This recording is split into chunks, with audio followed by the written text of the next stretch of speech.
लेकिन गठबंधन की वजह से चूंकि उनका मकसद अब केवल और केवल मुख्यमंत्री बने रहना था, जिसकी वजह से वो तीसरे टर्म में तो जीत गए, लेकिन अब मौका है क्योंकि अब जनता इस लास्ट 5 साल के अंदर में समझ गई है कि ये पलटू चाचा हैं और पलटू चाचा का मतलब ये है कि इनको सिर्फ अपनी कुर्सी थमाना चाहिए कि जो बिहार का विकास करे। बिल्कुल, अब आपने बहुत अच्छा सवाल पूछा है, तो मैं आपको बता दूं कि बिहार का भविष्य उनके हाथों में होना चाहिए जो वाकई में शिक्षित हों, जिन्हें पता हो कि कहाँ किस चीज़ की रिक्वायरमेंट है। अगर मैं मानूं कि अगर मैं घर में काम, लेकिन वो लोग दिल से स्वागत कर रहे हैं प्रशांत किशोर जी का, क्योंकि क्या कारण है कि कोई यहाँ के लोग दिल्ली जा कर के, मुंबई जा कर के, अलग अलग स्टेट में जा कर के इलाज करा रहे हैं, शिक्षा प्राप्त कर रहे हैं। यहाँ के लोगों को अगर यही चीज़ अगर यहाँ प्राप्त हो जाएगी तो सोच के देखिए कि क्या बदलाव आ सकता है, चाहे वो रेवेन्यू के जनरेशन के लेवल पे हो, चाहे वो किसी भी लेवल पे हो, विकास के लेवल पे हो। अगर मान लीजिए सिंपल सी बात है, अगर हमारे पास अगर पैसा होगा और वो पैसा अगर हम इस जगह पर लगा करके कुछ बड़ा कर सकने में सक्षम होंगे तो हम यहाँ के लोगों को रोजगार भी दे पाने में सक्षम होंगे। नोरमा ग्रुप, जो सोचता है वो करता है, आपके अपने सपनों का आशियाना। नमस्कार, मैं हूं अभिषेक और आप देख रहे हैं भारत लाइव।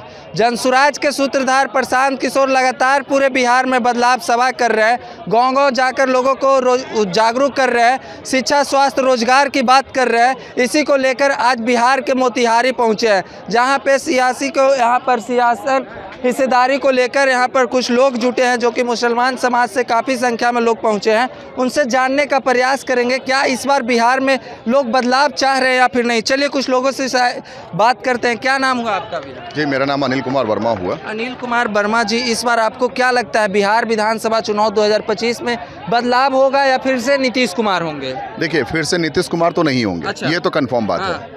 अब रही बात कि जहाँ तक बदलाव की बात है, तो बदलाव में सिंपल सी बात यह है कि अगर इलेक्शन जो होते हैं, एक्चुअल में इलेक्शन किसी को जिताने के लिए नहीं होना चाहिए, इलेक्शन होना चाहिए हराने के लिए। अच्छा। और जो कैंडिडेट जो ऑलरेडी पहले से वर्किंग में है, उनका काम होना चाहिए अपने आप को बचाने के लिए। ठीक है। और ये कैसे पॉसिबल है? ये पॉसिबल है काम करने से। यानी वो उनको 5 साल समय मिलता है कि वो काम करके इतना अपने स्थान को बना ले और इस तरीके से लोग की नज़र में बैठे, प्रमोशन के बेस पे नहीं, एक्चुअल में काम करके। यानी कि आप कहना चाहते हैं कि जो 20 साल से पिछले नीतीश कुमार हैं, यानी कि काम करके अपने जगह बनाए रखे, पिछले बना लेते तो शायद इस तरीके से बदलाव की बात होती ही नहीं। तो मतलब पिछले 3 बार के टर्म में वो अपनी जगह स्थायी बनाया, तब ना चौथी बार पहले 5 साल में उन्होंने काम किया, क्योंकि उस समय जंगल राज था और उस समय तुरंत बदलाव दिख गया, क्योंकि वो जंगल राज की स्थिति ऐसी थी कि हर एक इंसान समझ सकता था कि उसके अंदर में क्या चल रहा है और कैसा चल रहा है। जैसे ही नीतीश कुमार आए, सब ने बहुत बड़े लेवल पे उनको स्वागत किया, उनको स्थान दिया और उन्होंने वाकई में काम भी करके दिखाया। लेकिन शुरुआत के 5 साल के बाद जब उनकी स्थिति, चूंकि जितने काम करने की रिक्वायरमेंट थी, जितना उन्होंने बताया था, उतना काम उन्होंने सेकंड टर्म में नहीं किया। अच्छा। और जब सेकंड टर्म में नहीं किया तो थर्ड टर्म में उनको गठबंधन के साथ आना पड़ा।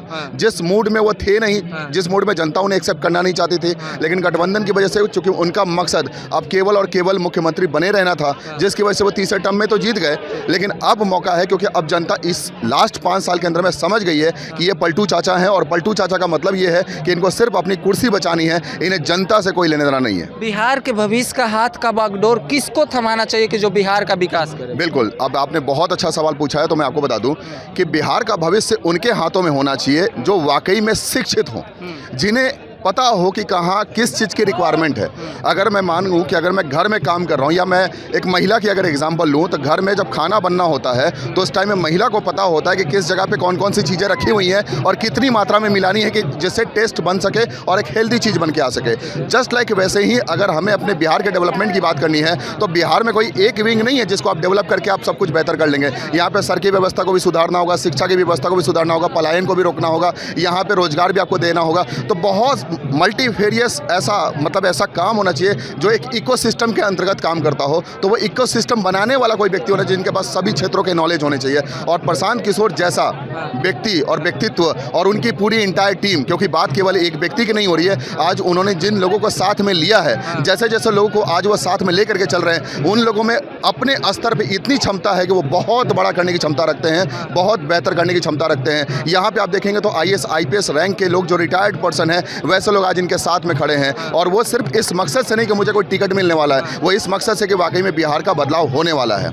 आज ये बहुत बड़ी चीज़ है, क्योंकि मैं बहुत सारी यूट्यूब पे देखता हूँ और मैं आज ओवरसीज़ को देखता हूँ, यानी कि जनसुराज की भी ओवरसीज़ की भी टीम को मैं जब देखता हूँ और उनकी बातचीत को देखता हूँ, जब उनकी सोच को देखता हूँ, तो वो लोग यहाँ पे आकर के इलेक्शन लड़ना नहीं चाह रहे हैं, कि वो आकर के इलेक्शन लड़ ले और जीत जाएं, शायद मुझे विधायक का पद मिल जाएगा, ऐसा नहीं है। लेकिन वो लोग दिल से स्वागत कर रहे हैं प्रशांत किशोर जी का, क्योंकि क्या कारण है कि कोई यहाँ के लोग दिल्ली जा कर के, मुंबई जा कर के, अलग अलग स्टेट में जा कर के इलाज करा रहे हैं, शिक्षा प्राप्त कर रहे हैं। यहाँ के लोगों को अगर यही चीज़ अगर यहाँ प्राप्त हो जाएगी तो सोच के देखिए कि क्या बदलाव आ सकता है, चाहे वो रेवेन्यू के जनरेशन के लेवल पे हो, चाहे वो किसी भी लेवल पे हो, विकास के लेवल पे हो। अगर मान लीजिए सिंपल सी बात है, अगर हमारे पास अगर पैसा होगा और वो पैसा अगर हम इस जगह पर लगा करके कुछ बड़ा कर सकने में सक्षम होंगे तो हम यहाँ के लोगों को रोजगार भी दे पाने में सक्षम होंगे। लेकिन यहाँ पे वो इकोसिस्टम ही नहीं है, और जब इकोसिस्टम बनेगा नहीं तो वैसे में मान लीजिए अगर मैं एक कंपनी के लेवल पे बात करूँ तो अगर मैन्युफैक्चरर अगर यहाँ पे नहीं होंगे, अगर मैं कंपनी के मार्केटिंग टीम के लड़के लोग जो पढ़ाई कर रहे हैं वो भी बाहर चले जा रहे हैं,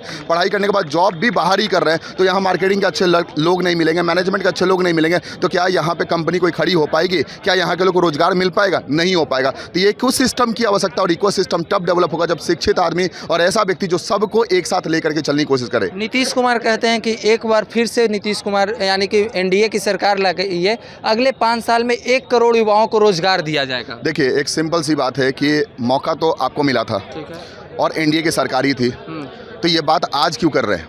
कहा जाता है कि जब कोई ये कहे कि भाई मुझे हाथ में मेरे सोना दे दो और मैं इसको पिघला करके माला बना दूंगा, और आपके हाथ में सोना था पहले से और आपने पिघला करके सोना के माला ना बना करके, या उसका जो एक्चुअल जो उसका रूप होना चाहिए अगर आपने वो रूप नहीं दिया और आपने सोने की पहचान चांदी से भी नीचे गिरा दी। आज बिहार जो शिक्षित लोगों के लिए जाना जाता है, जहाँ IAS IPS के रैंक के लोगों के लिए जाना जाता है, जो बिहार मेहनत करने वाले लोगों के लिए जाना जाता है, क्योंकि सबसे ज़्यादा मजदूर को अगर प्रोड्यूस करने वाला कोई स्टेट है तो बिहार है। यानी यहाँ पर शक्ति है, क्षमता है, उनके अंदर में बल है कि वो काम कर सकते हैं, उनके अंदर में वो समझ है, उनकी शक्ति है, बुद्धि की शक्ति है, पढ़ाई करने की शक्ति है कि वो बाहर से भी पढ़ के आते हैं तो पढ़ करके कम से कम वो IAS IPS के रैंक को अचीव कर सकते हैं। यानी बुद्धि भी है, बल भी है। अगर बुद्धि और बल अगर बिहार के पास है और इसको सही मार्गदर्शन और सही संसाधन मिल जाए तो मुझे नहीं लगता कि बिहार से ज़्यादा समृद्ध राज्य जो पहले जैसे हुआ करता था आज आने वाले कल के अंदर में होने वाला है। लोग सोने की चिड़िया बोलते हैं ना, सोने की चिड़िया बाहर को बोलते, मतलब हिंदुस्तान को पहले बोला करते थे, भारत को बोला करते थे। सोने की चिड़िया भी अगर बनी है, इंडिया अगर बनी थी तो बिहार की वजह से बनी थी और मगध की धरती की वजह से बनी थी। तो उसका काम, उसके बारे में सोचना बहुत ज़्यादा जरूरी है और बिहार में वो क्षमता है, वो शक्ति है। तेजस्वी यादव कहते हैं कि युवाओं को हमने 17 महीने में 4 लाख से अधिक युवाओं को रोजगार दिया। आपको क्या लगता है, इस पे क्या? देखिए, उनके तो जुमले होते हैं। अच्छा। मैं आपको खुल के बता दूं कि वो जो भी बात करते हैं वो डेटा के साथ तो बात करते नहीं है। जब डेटा की जब बात आएगी तो उनसे पूछा जाएगा भाई आप डेटा दो, तो वो डेटा दे नहीं सकते। अगर उन्होंने कहा है कि मैं इतने लोगों को नौकरियां दिया है मैंने, तो ऐसे में वो इस चीज़ का डेटा पब्लिश कर दे, कितने लोग को उन्होंने नौकरी दिया है, कितने लोग को उन्होंने नंबर दिया है। अगर वो डेटा पब्लिश कर देते हैं तो निश्चित रूप से ये बात हम मान सकते हैं, लेकिन डेटा उनके पास है नहीं। और इसके पीछे मैं आपको एक चीज़ और बताऊं, उन्होंने अभी माई बहन योजना लेकर आ गए। 2,500 लोगों को माई बहन योजना 2,500 रुपये महीने का देंगे। 5 से 6 करोड़, लगभग 6.5 करोड़ महिला, चूँकि 13 करोड़ की जनसंख्या बिहार की और 6.5 करोड़ लगभग 48% के आसपास महिलाओं की संख्या बिहार के अंदर में, तो लगभग अगर 2,500 रुपये पर मंथ देते हैं तो तकरीबन 1,38,000 करोड़ रुपए उनको देना पड़ेगा इस योजना में। अब 1,38,000 करोड़ आप सोच के देखिए कि आप बिहार के पास है जो ऑलरेडी लोन पे चल रहा है, जो ऑलरेडी बिहार के पास बाकी total budget 3 lakh, total budget भी से भी कहीं ज़्यादा एक्सीड हो जाएगा अगर ये देने की कोशिश करेंगे। तो क्या ये कहाँ से ला करके देंगे? सवाल ये उठता है कि ला कर कहाँ से देंगे? ये ला करके देंगे या तो फिरौती से ला करके देंगे, या तो यहाँ डकैती शुरू हो जाएगी, या तो कहीं और से लोन लेने की कोशिश करेंगे। और बिहार के लोग ऑलरेडी कर्जे में है, बिहार के लोग ऑलरेडी बाहर जाकर के जॉब कर रहे हैं, ऑलरेडी बहुत गरीब हैं, और ऐसे टाइम के अंदर अगर बिहार को और गरीब बनाएंगे, कहीं ना कहीं महिलाओं को गुमराह किया जा रहा है। 100% गुमराह किया जा रहा है। पहले भी किया गया था, इस बार भी किया जा रहा है, और अगर आने वाले समय के अंदर में अगर यहाँ की जनता नहीं समझी तो शायद ये गुमराह होने की वजह से शायद बिहार का नाम अपने नक्शे पर से मिट जाएगा, ये हो सकता है। देखिए, आप देख रहे थे भारत लाइव, और मोतिहारी की जनता ने 2025 बिहार विधानसभा चुनाव को लेकर अपनी पर्सनल राय रखी। बाकी आप लोग अपनी राय भारत लाइव के साथ शेयर कर सकते हैं कमेंट माध्यम से। तब तक के लिए धन्यवाद।